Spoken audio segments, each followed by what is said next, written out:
नमस्कार, मैं हूं नेहा परिहार और आप देख रहे हैं न्यूज 24 एक्सप्रेस। आइए नजर डालते हैं आज के बुलेटिन की ओर।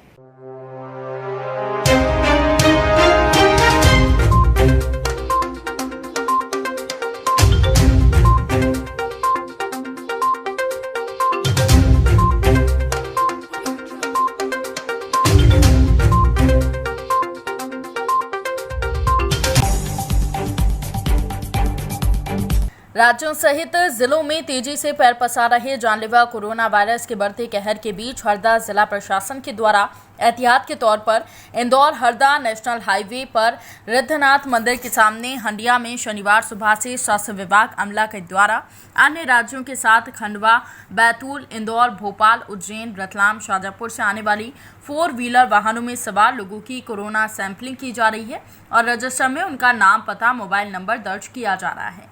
वहीं पुलिस अमला भी मौजूद है, जहां पर लोगों को बगैर मास्क के जो दिखाई दे रहे हैं उनको मास्क पहनने की हिदायत दी जा रही है। वहीं चैनल से चर्चा करते हुए स्वास्थ्य विभाग की टीम ने बताया है कि हर दिन हरदा देवास की सीमाओं और अन्य राज्यों से आने वाले 4 व्हीलर वाहनों की जांच कर उनके सैंपल लिए जा रहे हैं, जिससे कोरोना रिपोर्ट की जांच हो सके। मैं डॉक्टर तरुण चौधरी, बीएमओ हंडिया।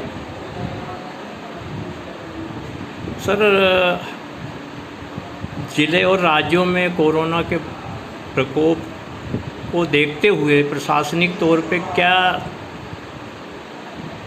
व्यवस्थाएं की गई हैं सैंपलिंग? जैसे कि हमको आदेश मिला था परसों जिला प्रशासन द्वारा, तो हमने हमारी टीम को हंडिया की एंट्री, देवास से एंट्री जो होती है देवास जिले से, वहाँ पे हम लोगों ने RT-PCR सैंपल लेने के और थर्मल स्क्रीनिंग और सेचुरेशन और वहाँ पे पूरी टीम बिठा के हम कंटिन्यूस उसकी मॉनिटरिंग करने के लिए तत्पर हैं। साथ में हम कोरोना वैक्सीन भी जितने लोगों को लगा सकते हैं उतने लोगों को लगाने की कोशिश कर रहे हैं CSC इंडिया। सर, ये कितने दिन ऐसा? ये करीबन जब तक केस कम नहीं होते, लगभग रोज 1 घंटे रैंडम सैम्पलिंग करी जाएगी।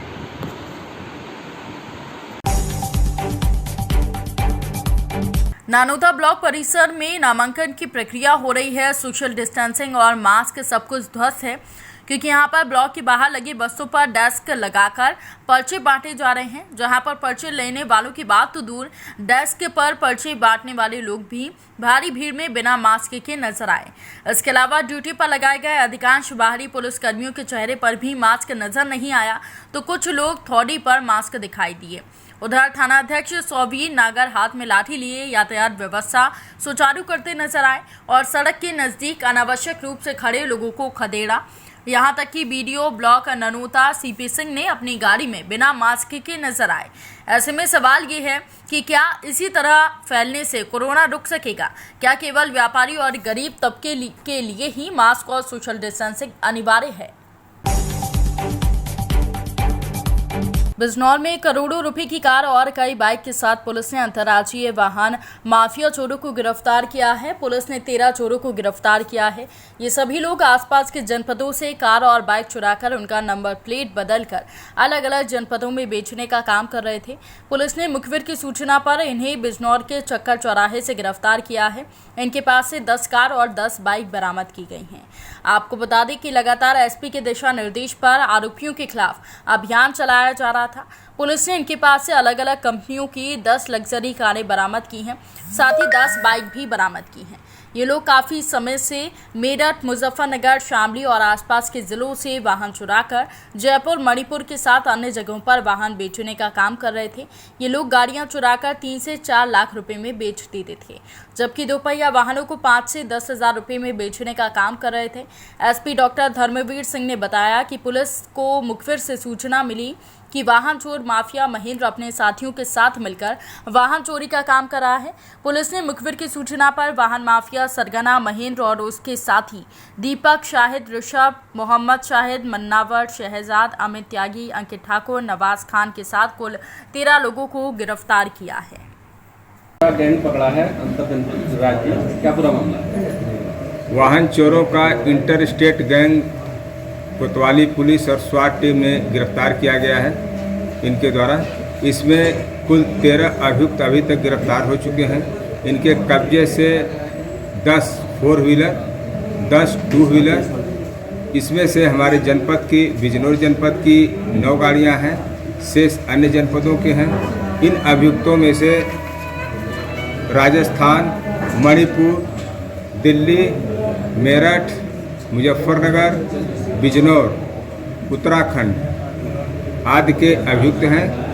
इनके गाड़ी चोरी करने वाले, मार्केटिंग करने वाले, इंजन नंबर, चेसिस नंबर बदलने वाले, रुपया कलेक्ट करने वाले, आरटीओ ऑफिस से कागजात तैयार करने वाले कंप्लीट गैंग पकड़ा गया है।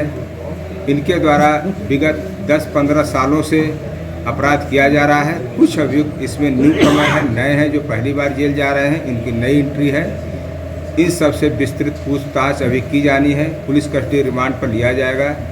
पुलिस टीम को उत्साहवर्धन हेतु 25,000 रुपये का नकद पुरस्कार दिया गया है। इनके कब्जे से अभी अन्य गाड़ियों को बरामद होने की संभावना है। इनके कोई क्रिमिनल हिस्ट्री भी है क्या जो पकड़े गए बदमाश? गैंग लीडर महेंद्र उर्फ घोड़ा, इसके खिलाफ 32-33 मुकदमे जो हमारे पास ज्ञात है ये है। अन्य अभियुक्तों के पास भी 1 दर्जन आधे दर्जन मुकदमे हैं। 2-3 लड़के हैं जो फर्स्ट टाइम जेल जा रहे हैं, लेकिन इनके द्वारा अपराध पहले से ही किया जा रहा था। 2 बाइक पर सवार 3 पुरुष और 1 महिला लोटी चौराहे से गुजर रहे थे। इस दौरान बगैर मास्क वालों की चेकिंग के लिए पुलिस और नगर निगम की टीम लगी हुई थी। इस दौरान बाइक सवार को रोका गया और आरोप प्रत्यारोप का दौर चला। पुलिस का कहना था कि मास्क नहीं लगा रखा है। वहीं शास्त्री नगर निवासी बाइक सवार का कहना था कि पुलिस ने लगा हुआ मास्क निकालकर तोड़ दिया और नगर निगम ने 200 रुपये का स्पॉट फाइन भी किया, यानी कि हमें मारा और जुर्माना भी भरवाया। पूरी घटना तिराहे पर लगे सीसीटीवी कैमरे में कैद हो गई है। विवाद इतना बड़ा कि मौके पर मौजूद पुलिस को टीआई को बुलवाना पड़ा। टीआई के निर्देश पर परिवाद कर रहे 2 लोगों को पकड़कर 188 में कार्रवाई की गई। ड्यूटी पर तैनात नीलगंगा थाने के एसआई से जब पूछा गया तो उन्होंने बताया कि मारपीट के लगाए गए सभी आरोप झूठे हैं। वहीं पीड़ित पक्ष की महिला ने पुलिस पर भी जमकर आरोप लगाए हैं। उनका कहना है कि पुलिस पर उनके भाई के साथ मारपीट की गई है और महिला ने अपने दुधमुहे बच्चे को लेकर पुलिस के साथ कंट्रोल रूम एसपी साहब के पास गुहार लगाने पहुंची है, क्योंकि पति को पुलिस ने उठा लिया है और महिला को नागदा जाना है। जी वैसा बताइए क्या घटनाक्रम था? सामने वाले कुछ लोग ये बता रहे हैं कि पुलिस ने मारपीट की है। ये उनका कहना गलत है। यहाँ स्पॉट फाइन नगर निगम के साथ में चेकिंग में चल रही है जी, और ये गाड़ी वाला मास्क नहीं लगाया था जी। मास्क नहीं लगाने के कारण उसको रोका गया। हाँ, तो उससे वो खुद बदतमीजी करने लगे कि हमें बस पकड़नी है और जल्दी जाना है, और धुआं झट के अपने पुलिस से ही करने लगे, धक्का मुक्की करने लगे। फिर उनसे 200 रुपये की रसीद कटवाया गया, छोड़ा गया जी। मतलब मारपीट जैसी कोई घटना नहीं हुई? जैसी कोई घटना नहीं हुई है, केवल धक्का मुक्की हुई है। उनको गाड़ी में बैठा रहे थे, मारपीट का इश्यू बना रहे हैं, कोई मारपीट नहीं हुई। क्या घटना हुई थी? मेरा भाई दोनों गाड़ी चला के आ रहे थे, ब्रेक खींचा और इसको रोक के ना मारा और गमास के तोड़ दिया और सिंदूरी कलर मुंह बांध रखा दादा ने।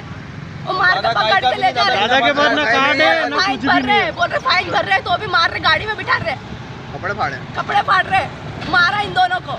कहाँ के रहने वाले हो आप? हम यही शास्त्री नगर के नाना खेड़ा, न्यू अशोक नगर के। मास्क लगा हुआ था, फिर पुलिस बोल रही थी गाड़ी रोक के मास्क तोड़ा इनने, मास्क तोड़ा है और हमें गाड़ी में बिठा रही है, फाइन भर रहे हैं फिर भी।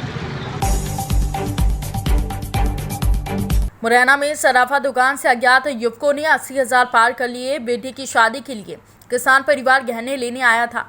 महिला के बैग से रुपए निकाले हैं। घटना सीसीटीवी कैमरे में कैद हो गई है। जौरा थाना क्षेत्र के सराफा बाजार में घटना हुई है। पीड़ित किसान लाल सिंह जाटव ने पुलिस को आवेदन दिया। रबर बैंड में 200 नोट की 4 गड्डियां रखी थी। किसानों के पास 2,14,000 रुपये थे और सराफा दुकान को एडवांस में 30,000 रुपये दिए थे। बाहर निकलकर देखा तो चेन खुली है और रुपये गायब होने का पता चला है, जिसके बाद जौरा पुलिस मामले की जांच में जुटी है।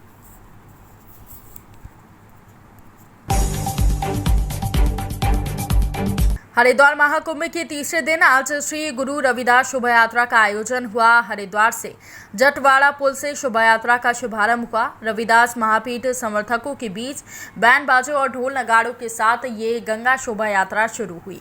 उपनगरी ज्वालापुर के पुल जटवाड़ा से शुरू होकर हर की पौड़ी तक ये शोभा यात्रा जाएगी। हरिद्वार की हर की पौड़ी पहुंचकर सभी भक्त गंगा स्नान करेंगे। रविदास महापीठ के भक्तों के साथ स्थानीय में भी खासा उत्साह है। स्थानीय लोगों के अलावा देश के कई राज्यों से श्री रविदास महापीठ के भक्त भारी संख्या में हरिद्वार गंगा शोभा यात्रा में पहुंचे हैं। श्री रविदास महापीठ के राष्ट्रीय अध्यक्ष रविदासाचार्य सुरेश राठौर बीजेपी विधायक के नेतृत्व में हरिद्वार में ये गंगा शोभा यात्रा निकाली जा रही है। मैं अखाड़ा परिषद जो श्री गुरु निरंजनी अखाड़े के माध्यम से मुझे महामंडलेश्वर घोषित किया है, उनका भी बहुत बहुत अभिनंदन करता हूं कि उनकी प्रेरणा हमें सुखदायी होगी और प्रेरणा आगे बढ़कर हम देश की एकता में सनातन की परंपरा को आगे कायम करने में सफल रहेंगे। क्या रूट है इसका, आज कहाँ से कहाँ जाएगी समापन? हम यहाँ से चलेंगे थाने के सामने से होकर कस्सा बांध से और ऊंचे पुल से होते हुए हरनगर होते हुए रानीपुर मोड़ होते हुए अपर रोड होते हुए हर की पैड़ी पर आज स्नान करेंगे।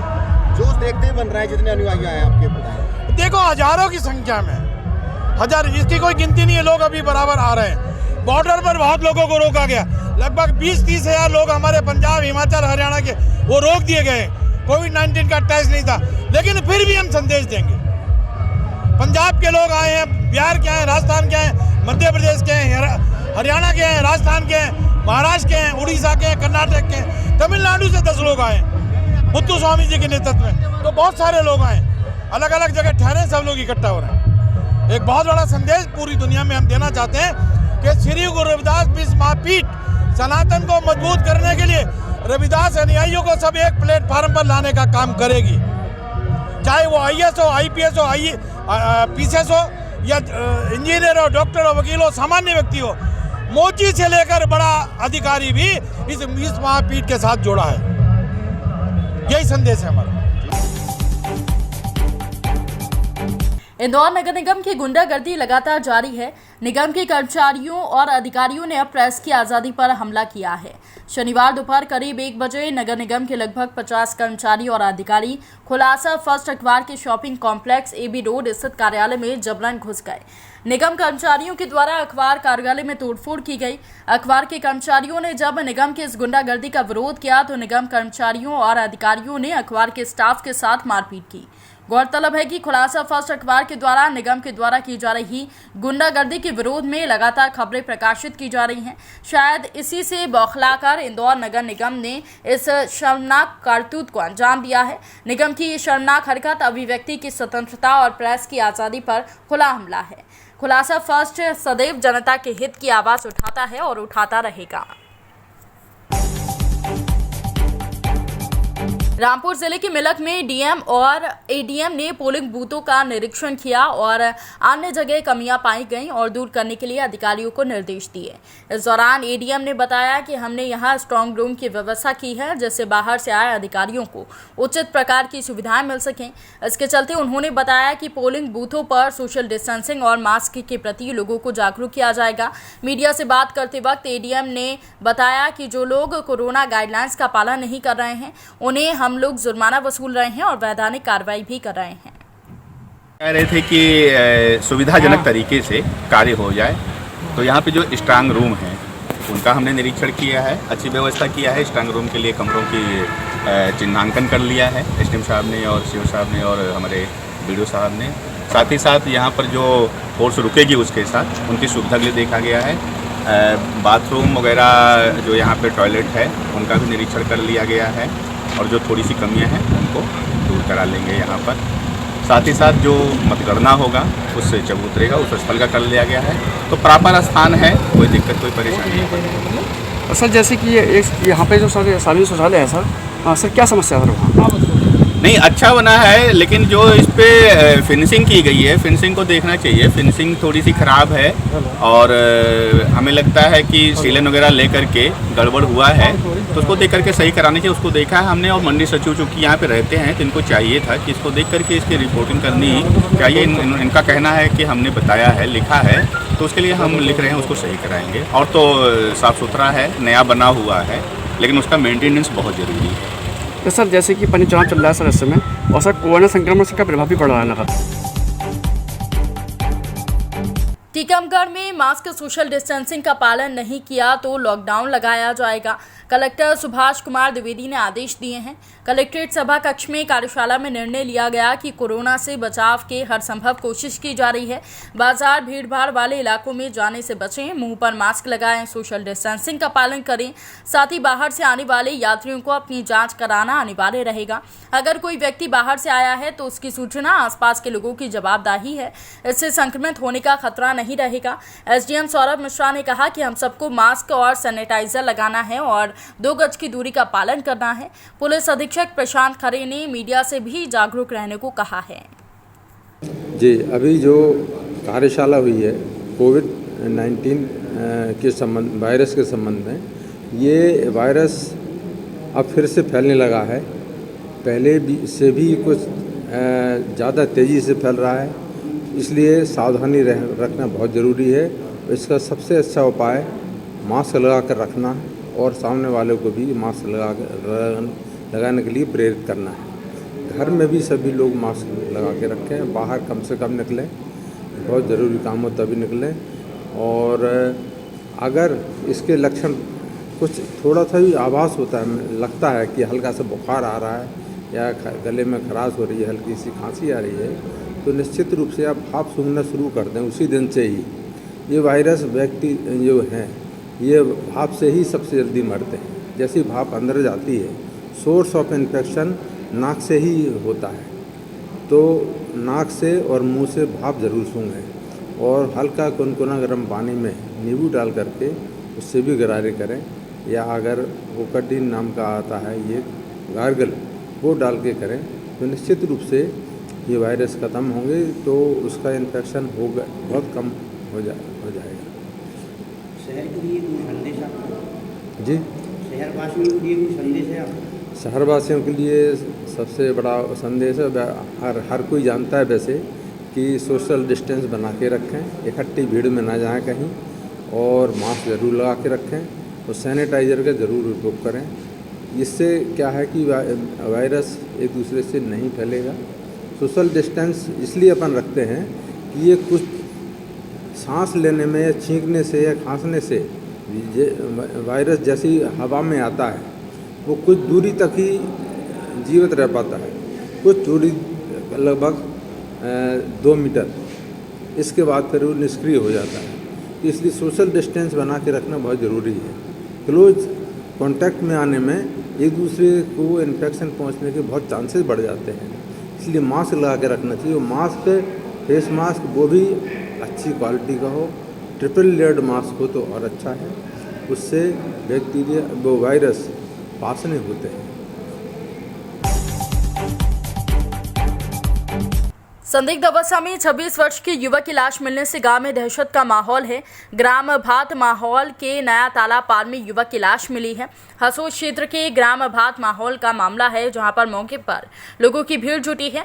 मृतक की पहचान ग्राम भात माहौल के ही राकेश यादव उर्फ सुदामा, जिसकी उम्र 26 साल है, उसके रूप में हुई है। फिलहाल पुलिस मामले की जाँच में जुटी है।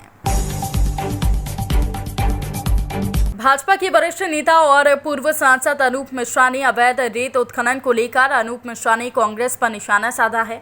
अनूप मिश्रा ने कहा कि कांग्रेस अपने गिरेबान में झांके, उसके बाद बोले कि कांग्रेस की सरकार में रेत उत्खनन नहीं हो रहा था। यदि कांग्रेस सत्ता में रहकर रेत उत्खनन पर रोक लगाने के उसके बाद विपक्ष में बैठकर बयान देती तो अच्छा लगता। उसके बाद जहरीली शराब से लगातार हो रही मौतों पर मिश्रा ने कहा कि अवैध शराब तस्करों के खिलाफ सरकार सख्त है, लेकिन जिस सख्ती से पालन होना चाहिए वो नहीं हो पा रहा। नशा छोड़ने के लिए अभियान चलाना पड़ेगा। अवैध शराब बनाना दंडनीय अपराध है, इसके लिए एक नियम बनाने की जरूरत है। गोबरन सिंह मवई के जवान आज तक मैं देखता आ रहा हूँ। देखिए, विपक्ष को कहना है जब सत्ता पक्ष उनके पास था तब रेत का उत्खनन नहीं हो रहा था क्या, और वो अपने गिरेवा में झांकें और फिर यह बयान दें तो अच्छा लगे। रामपुर घाटी की पानी की एक बड़ी समस्या थी, आप सांसद थे उस समय, आप धरने पे बैठे थे, लेकिन वो समस्या अभी की जस की तस बनी हुई है, उस पर निजात क्यों नहीं मिल पा रही है? अभी भिंड में जो जहरीली शराब से मौत हुई है ऐसा अधिकारियों ने भी माना है कि ये उत्तर प्रदेश की सीमा से मध्य प्रदेश की सीमा में जहरीली शराब को लाई गई थी और जिससे मौतें हुई हैं। तो क्या इन सीमाओं पर ही प्रतिबंध क्यों नहीं लगा पाती सरकार? सुझाव अच्छा है। अगर वन और खनिज के बैरियर हो सकते हैं चेकिंग के, अगर ट्रांसपोर्ट के बैरियर हो सकते हैं चेकिंग के, तो एक्साइज के बैरियर भी होने चाहिए, ऐसा मेरा भी। लेकिन सीमाएं सील नहीं है, सीमाएं खुली हुई हैं। कोई नदी के पार से लेके आएगा, बाहर नाव से गांव में आ गया और फिर शहर में ले आया, तो उसका इलाज ऐसे संभव नहीं है। उत्तर प्रदेश राजस्थान के एक्साइज मिनिस्टरों के साथ बैठक करके, पुलिस अधिकारियों के साथ बैठक करके हमको एक संयुक्त अभियान चलाने की आवश्यकता है, जिस पर निश्चित तौर पर मैं ये मानता हूँ कि सरकार चिंता करे। मध्य प्रदेश में रेत माफिया सबसे अगर बड़े उत्खनन की बात की जाए, आप भी मुरैना से सांसद थे, उस समय भी रेत उत्खनन के बड़े सवाल आते थे, निकलकर कई अधिकारियों की मौतें भी उनसे चलकर, लेकिन रेत माफियाओं पर सरकार अंकुश क्यों नहीं लगा पाती? प्रयास पूरा है, सरकार कोशिश भी कर रही है। अगर मुरैना की बात करें तो वह स्थिति नहीं लाने चाहता, चाहे मैं हूँ, चाहे वर्तमान मुरैना से केंद्रीय मंत्री नरेंद्र सिंह तोमर कि हमको ऐसा लगे कि रेत माफिया नहीं, वो आतंकी हैं और हम उनके को गोली मारने के लिए बैठे। और तरीके हैं जहाँ जगह जगह पुलिस को अतिरिक्त पुलिस फोर्स देकर उन जगह पर नाकेबंदी करनी चाहिए। आज के बुलेटिन में फिलहाल इतना ही। बने रहिए न्यूज़ 24 एक्सप्रेस के साथ। नमस्कार।